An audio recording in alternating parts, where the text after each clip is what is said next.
Bonjour, aujourd'hui nous allons faire ensemble un joli soliflore original et minimaliste. Pour commencer, tracez sur une feuille la forme que vous souhaitez donner à votre vase.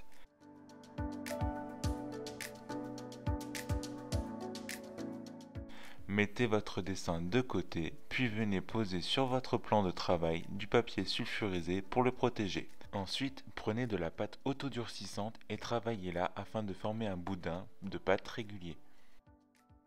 Reprenez votre dessin puis disposez le papier sulfurisé au-dessus de celui-ci. Venez modeler la pâte pour lui donner la forme finale. N'hésitez pas à bien travailler la pâte au niveau des extrémités pour faire une jointure qui tienne au séchage. A l'aide de vos doigts humidifiés à l'eau, venez lisser la structure.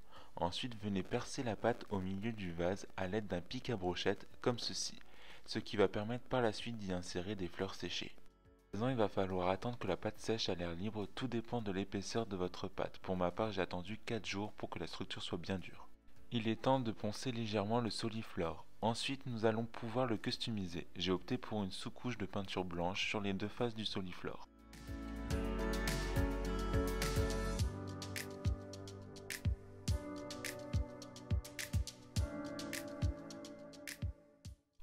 Une fois bien sèche, j'ai repris la peinture et j'ai rajouté un peu de bicarbonate de soude afin d'augmenter le pouvoir couvrant de la peinture et de corriger les irrégularités de la pâte tout en donnant un effet pierre et de poterie au vase.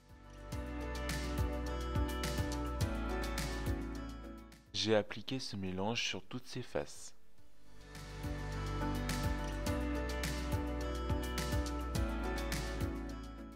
Et le voilà terminé, il vous suffira de le disposer là où vous le souhaitez et d'y placer quelques fleurs séchées en son centre. Merci d'avoir regardé cette vidéo, dites-moi en commentaire ce que vous en pensez.